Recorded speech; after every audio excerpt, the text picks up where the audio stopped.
Hey, what's going on, Clipper people? It is me, William the Opinion Updike. And I am still positive Chuck Mockler. And today we're going to bring you Marcus Morris's season grade, kind of an up and down season, but we're going to talk about it. We'll also have the Freshies for you. This is some fresh possibilities. We'll talk about sort of like where the Clippers roster could be improved, maybe give some food for thought on that. And then, of course, we'll have shavings where we wrap up everything else. So all that and more coming up right about now.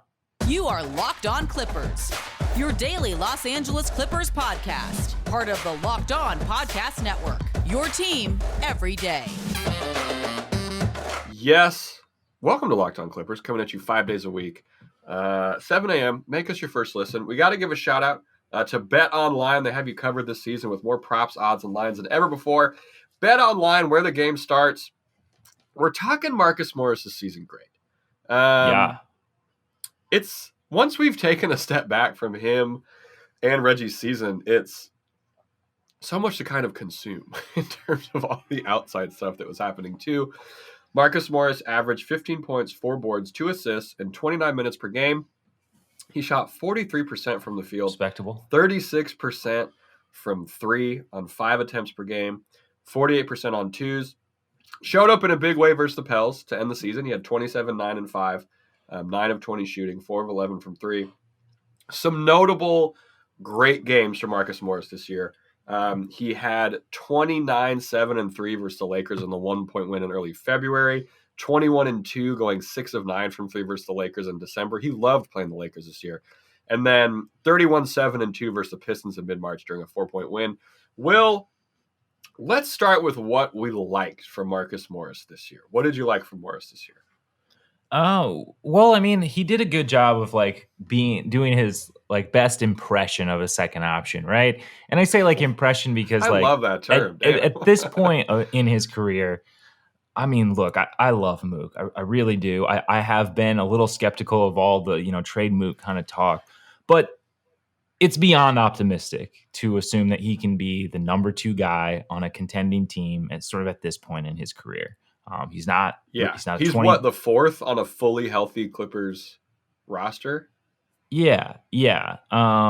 So he's not a 20-point per game guy, and it's difficult because we saw sort of the same thing. It's like the same thing as Zoo, right? Where the percentages, which we will talk about, did struggle a little bit, but I mean he made incremental improvements in his scoring per game. Doubled up his assists per game versus last season.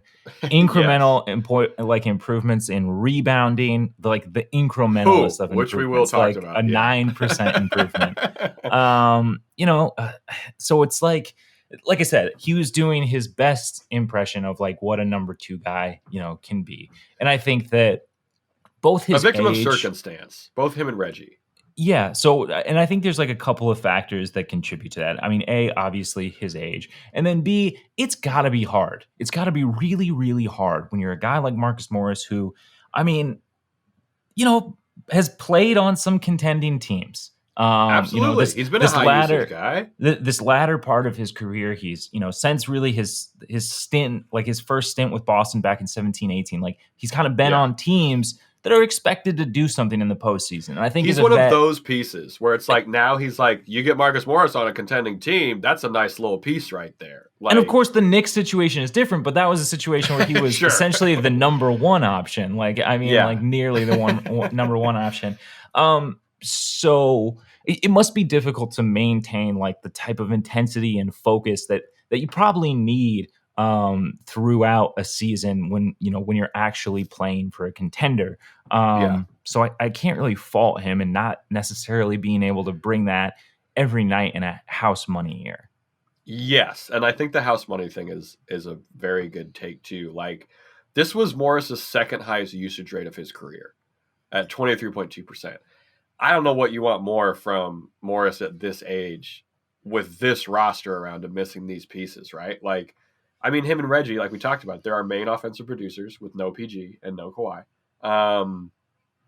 And yeah, sometimes you just need a mid-range Morris to just go in there, eat up some time on the clock, get one of his, patented long 2s that, when they go in, you really need them. But when they don't, you're well, I guess this is kind of what we have to rely on now. And we're going to talk about the rebounds and kind of what could have been better because that was very up and down this year. Towards the end of the season, it felt like his defense was looking a little smoother.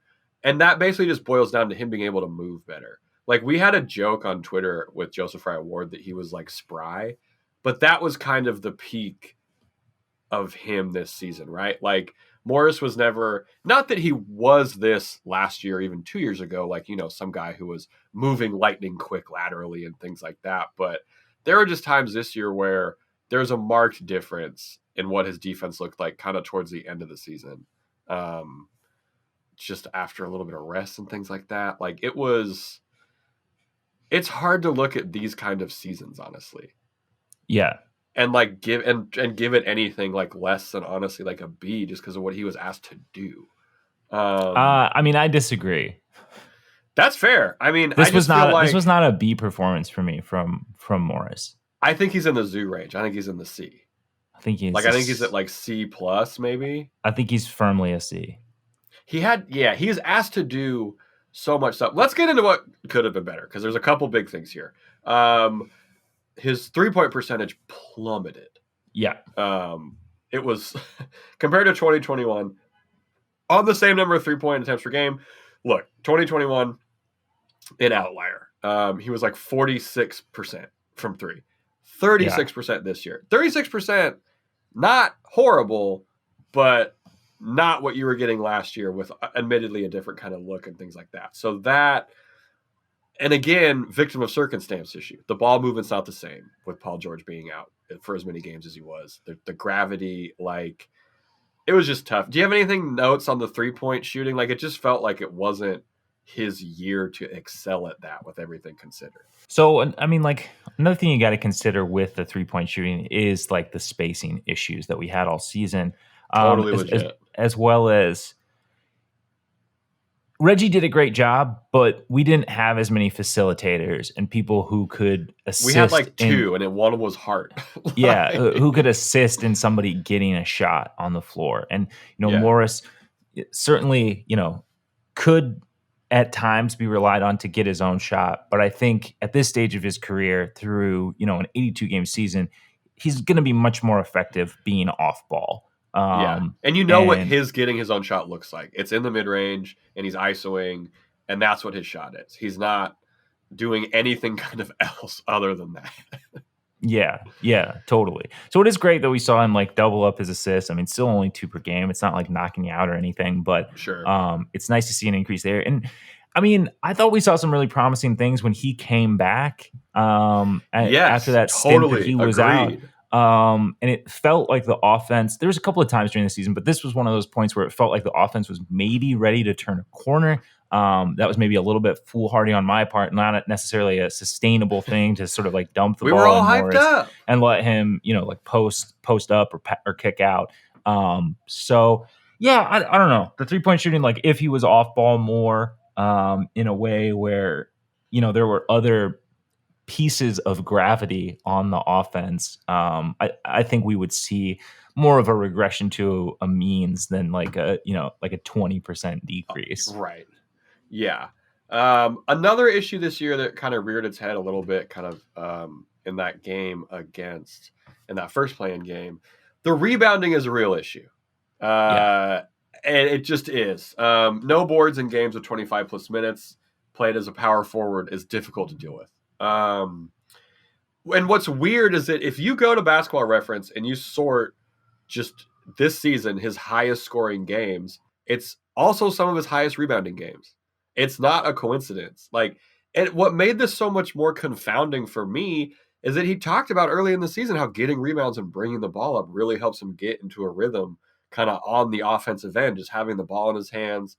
And not like initiating the offense or anything like that or going coast to coast or whatever, but just that feeling of the rhythm and the comfortability. Like when he would get over 6 boards or something, he's usually putting up a pretty nice night offensively. So the rebounding, I think, is weirdly his biggest detriment right now for me in terms of being a starter on the Clippers. Is like, I know that when we get PG and Kawhi back, that's 15 boards. That's great. But if you're getting 4 or 0 kind of from the guy at the 4, it's just a little hard to kind of see how that's, not holding us back, I guess. Yeah, I mean, I agree. Like the rebounding is an issue. It was an issue across the board for the Clippers. So it's definitely understandable. I mean, like I said, he did make an incremental improvement in his total rebounds per game, as opposed to last season.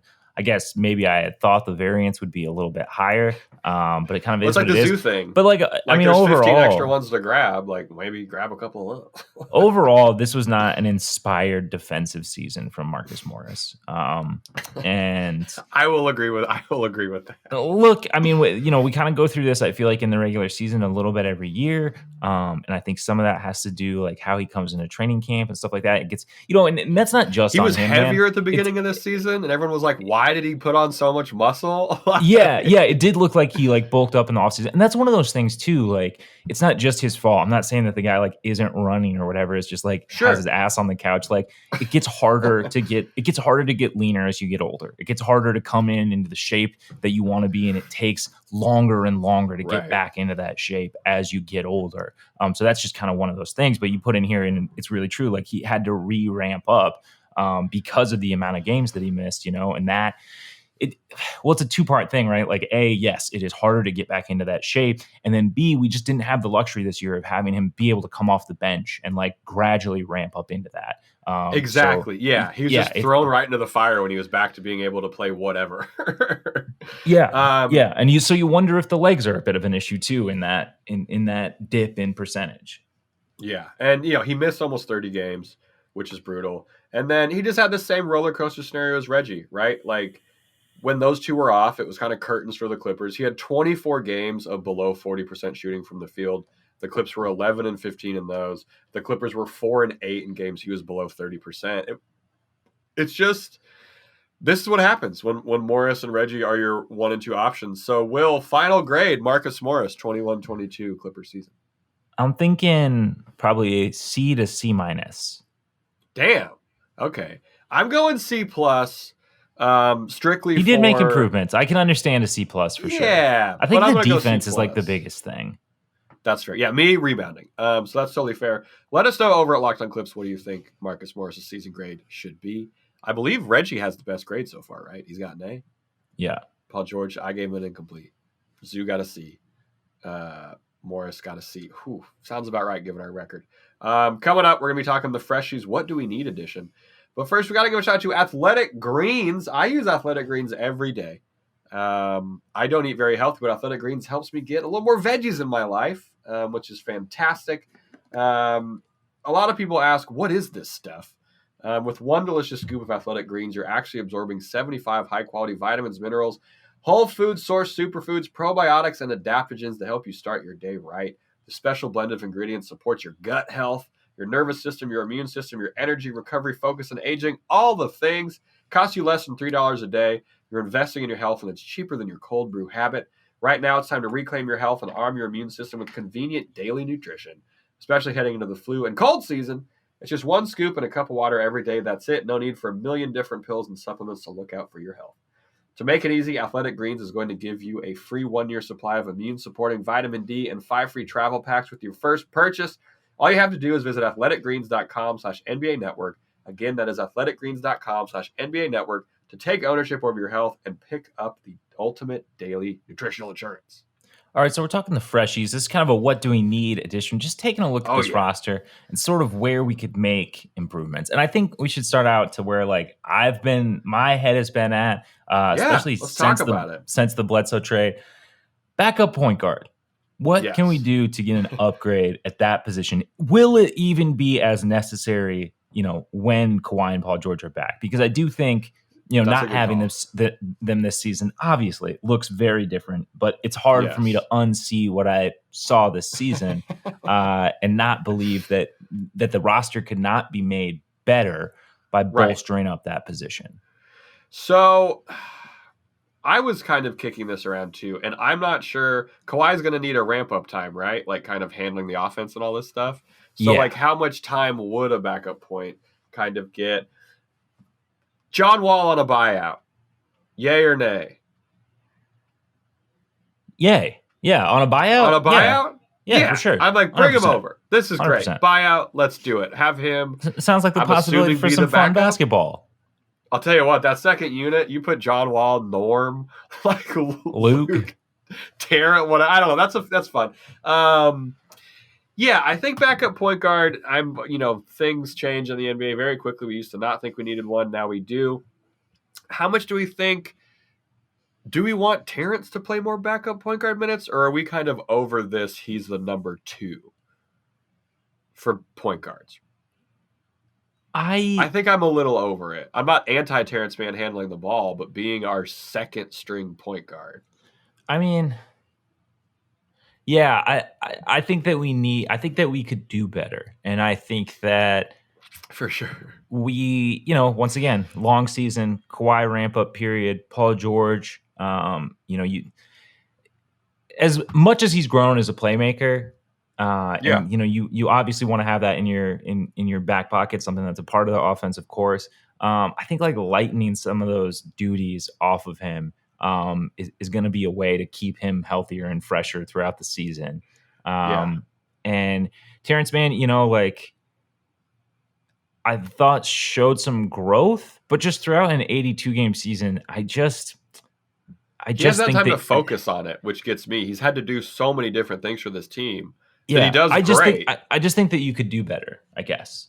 Yeah, and I think that you kind of owe it to this roster that like this year kind of needs to be our all-in year. Yeah, I just don't think play the position you're here to play. Like, let's not like spread anybody out with responsibilities. I just think there can't be as many question marks. There needs to be like a kind of established pecking order. And as much as I love all the like Swiss Army knife guys that we have, which is great for forwards, but sometimes you do need a guard. Like sometimes you do need a guard. And I think the Clippers are fine, sticking with Reggie and that starting unit. I just still think like there's somebody that you could get out there. What about Corey Joseph? He's making $5.5 million, not crazy. He's good from deep on low volume. He can just usher in, he can just kind of do point guard stuff. Yeah. But that's not really that exciting for me, but sure. So, and that's what's weird is we talk about these moves the Clippers make, and it's like, it's either big swing or margins is what it is. Who's taking a flyer on Rubio this year? Oh, man. Is his contract up? Not us. Yeah, I'm pretty sure his last year with Indiana is this season. Yeah. I don't know, man. The backup point guard scenario is interesting. And then, who do you want us to go after? Because I am kind of at a loss a little bit. I don't want Brogdon on this team. People have listened to this show, I think, by this point know that I at least don't want Brogdon on this team. He's too hurt. Yeah. You can't have another Captain Hurt guy. Yeah, I think for the price, it's maybe a little steep. I don't know. I still think if you could get him, like Dragic is still an interesting name to me. I think like I'm not mad at that at all. Lot of experience there. Not having to have him be the primary guard, I think would be good for his health. Yes. Every guy that would be good for this team is hurt, which is what's difficult. Yeah. And like, he took a min. I'm pretty sure he took a min, right? With the Nets. Something weird and so, if that goes how it's looking to go, not well. You would think that maybe he'd be looking to move somewhere. So I think that's kind of an interesting name. Like that's the thing, right? Like we don't necessarily need somebody that we can lean on so much. And that's what I think was so wrong about the Rondo trade, right? Like, so if you're getting the scaries about, us talking about needing a real point guard in the second unit, I think the issue with Rondo was that it was like considered that, like he would come have in the playoffs and just like he would have like a lot of kind of duties. And you need less from a playmaker when you have Kawhi and Paul George on the floor, of course. For sure. And now Norm too, but I think somebody, I don't know, someone who is just kind of like a pure point, and we can just run them for like, I don't know, 15, maybe 20 minutes a game. Like just run the plays that we're supposed to run, and that's all we need you to do. Yeah. I mean, defensively, not great, but like our second unit currently isn't really constructed to be that defensively stout. Sure. And you got Rocco, hopefully, if he stays and things like that. Like, you have guys that and we're going to see staggering. Like, the staggering next year is going to be great to see from Ty Lue. That's going to help out the bench unit so much. People have been talking about, in terms of wings, people have been talking about Kyle Kuzma has been a name that's been floating around by some Clips fans. I don't really know what we. Yeah, I don't think that we have the package. Like he's making $13 million. Yeah. And he's got a player option, and then he's an unrestricted free agent. So like, that's kind of a weirdly big swing to take him. Like if he balls out with us, he wouldn't stay, right? Like he would want a bigger deal than we could probably offer at that time. Yeah, and are you selling him onto like that bench role, like he wants to be where? I mean, like if Norm is on the bench, like you're kind of chilling, honestly. Like you're doing you're doing a lot of chilling off ball. Are you starting Kuzma if Morris is out and Kuzma's in? Roster remains the same. We keep Rocco. You start Rocco or Batum? Yeah, I'm probably starting Batum. Yeah. I think I'm going to stick with that. Unless, the thing that's tough. Unless, you Batum, you worry about the miles. And then, right. sure. Which I think is a fair concern. And he is kind of like, I mean, like, I like, I like the idea of this move, sort of younger guy, getting younger, what can be one of those sort of like energy spark kind of dudes. Play, can play defense, which is better than some names that we've already mentioned. Sure. So it's interesting. I just don't know. Like, I just still think that he's an asset, and I don't know. They don't want. So the hard thing with Morris's contract is his contract's backloaded. I just don't know why you would like jettison Kuzma for Marcus Morris. Kuzma for Marcus Morris, like without an extra sweetener. Is Brandon Boston enough of a sweetener? Morris in Boston for Kuzma sounds rough. For the Clips a little bit. I mean, that sounds like it doesn't sound like necessarily the best deal for the Wizards either, if I'm being honest. Yeah.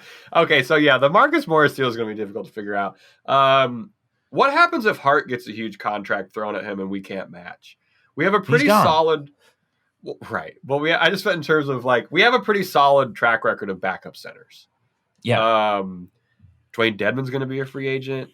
Naz Reid has a team option, which will probably get picked up, but it would nice to have him on the team so he couldn't kill the Clips anymore. Yeah. I would like Dedmon. Just sign your competition. Yeah. Clippers Twitter's been following this up. What about Blake at the 5? No, thanks. Blake at the backup 5? Yeah, no thanks. He looked tired in that Nets game. He hit those threes, but he looked tired. I weirdly am not like, I want Hart to stay very much, and it will be a loss if the Clippers lose him, but I have confidence in our finding backup center abilities. Yeah. And like, it's one of those things too. And because we have been talking about the regular season, but it does become a smaller need, once you look at the postseason. 100%. It's just we go being small, able to get everybody. Yeah.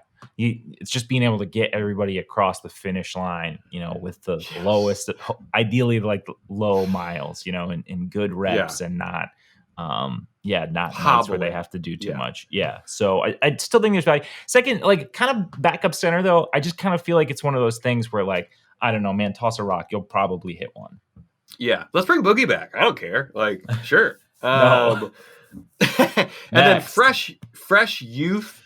Jay Scrubb rostered all year despite being hurt. What does his 2022-2023 outlook look like? Man, I have no idea. Crushing it in the G League? Yeah, hopefully. Like, hopefully he can just stay healthy and do it in the G League. Yeah. Brutal start to his career, which sucks. Oh, absolutely. But he's just like, he's still not an NBA-ready talent. And it's certainly not for this team. Like, I don't really see... Next year, fully healthy? No. I don't really see where Jay Scrubb is, like positively altering a lineup outside of like garbage minutes, and that developmental minutes is what we'll call them because they're not garbage. Yes. They are valuable for those guys. Positive Will Updike over here. And then finally, should Preston just be given the third point guard role and just get developmental time minutes? Like they seem really high on the kid. Like just have him practice and play some extra loose minutes here and there, right? Like, I'm not mad at that. Yeah, have him play in the G League. And if he's crushing, if he's crushing at the NBA level, like, sure, send him down to the G League, get some more time, keep their reps fresh. But if we're fully healthy next season, this is the same thing with Scrubb, right? Like, whose spot is he taking? Yeah, for sure. Realistically. Let us know over at Locked On Clips. What do you think of the fresh youth? What do you think of some trade ideas? Someone has been floating around Ben Simmons to the Clippers, and I don't want that personally. Yeah, the back thing actually does kind of worry me with the herniated disc and being like a bigger dude. Yeah, I don't know. Back stuff does kind of freak me out. It's even on a personal level. I get a slight twinge in my back, and I'm like, I'm not coming into work today. Sorry, can't aggravate this. Well, my doctor said I needed a backiotomy. Coming up, we're going to be talking Paul George golfing, and then how the first week with no Clippers basketball was for some fans out there. But first, Will, if I wanted to eat some kind of bar to build some kind of nutritional routine, what bar would that be? You got to check out Built Bar. Look, it's the best tasting protein bar on the market, but what you might not know is that Built Bar has so many delicious flavors. There's truly something for everyone. If you don't know the Built Bar flavors, you're missing out. They got coconut, cherry barcia, raspberry, mint brownie, double chocolate, salted caramel, strawberry, orange, cookies and cream, and German chocolate. Oh, yummy. If you haven't tried all the flavors, you can get a mixed box where you get 2 of each of the 9 flavors. And you could also check out the Puffs, the first ever protein-infused marshmallow. They're fluffy, they're marshmallowy, and they're covered in 100% real chocolate. We did it. We put a man on the moon. We put protein in a marshmallow. It's not just a protein bar. It's a protein treat that comes in churro, coconut, and banana cream pie. Look, not only are Built Bar flavors the best tasting, they're healthy too. Check out these macros. Each bar has 17 to 18 grams of protein, calories ranging from 130 to 180, only 4 to 5 grams sugar, and only 4 to 5 grams net carbs. Amazing flavors, all tasty, all healthy. And right now, if you go to Built.com and use promo code LOCKED15, you'll get 15% off your order. Use promo code LOCKED15 for 15% off at Built.com. All right, we're talking shavings where we kind of wrap up everything else kind of related to the Clippers. Paul George seems to be feeling better, which is great. He was at Topgolf on IG, so yeah, let's hope he's good. Feeling symptoms, kind of crazy. Never good with the COVID thing. I will say this, though. I don't think he needs the stress from golfing on his elbow. Am I crazy? Am I wrong about that? You hit one a little too fat. I was told it's all in the hips. Rough, you know? Yes, that is actually very true. But very happy to see he's feeling better. Yeah, COVID's still here very much so, even for Paul George. So this was the first week kind of without any Clippers basketball in a very long time. Will, you personally, how was your first week with no Clippers basketball? What did you do? Give us a breakdown starting on last Monday when you woke up. Man, it was weird, and you kind of feel the sting a little bit in these first round games, like not being able to watch the Clippers. It's always an adjustment to like viewing the game as a neutral fan. Yes. I think, in some ways, well, not in some ways, in every single possible way, you're a much more objective viewer of the game. Which, I don't know who to choose. I don't know who I want to lose in this Dallas Jazz series. I'm like, can they both lose? Yeah. Yeah, exactly. So no, it's been weird, but like, I don't know. It also just, it's nice to get a little point to decompress, because I do feel like the season. Could not agree more. And we heard Tyler talk about being punched in the mouth. I feel like we all collectively, took some haymakers this season, and I personally. When do we not? I personally needed a little time to just kind of like unwind. The PG COVID thing. I rolled over and looked at my phone and just sighed and just rolled right back over and went to sleep. Just another kick in the nuts. Nothing else you can do at that point. What about you? How's your week off of Clippers basketball been? It's been good, I think. It takes me a couple days to slow down a bit after the season gets over to really realize that basketball's over with. Yeah, it's really hard to not immediately look to next season, right? Yes. So that's been tough, but it's been good. I think I'm taking care of my body a little bit more. That's always good. But yeah, it hurts to watch the playoffs a bit. A lot of people kind of talk about how, so Tom Seismansky has a great quote. He said, "I forgot what it was like to enjoy basketball free of giant mood swings. Yeah, I'd still prefer they were in it, but it was nice to not be so emotionally tied to outcomes." And I think that's a great point. We're all, if you listen to a Daily Clippers podcast, you're all in. Oh yeah, on the Clips. Even if you listen to a couple episodes, you're all in, and And with the way the Clippers played this year, he mentioned giant mood swings. I mean, that's the perfect way to describe it, right? We're down 25, we're up 6, we're down 4 again, or, we blew the double-digit leads in the play-in games. It's stressful being a Clips fan. And this year, there was no smoothness to this year. No.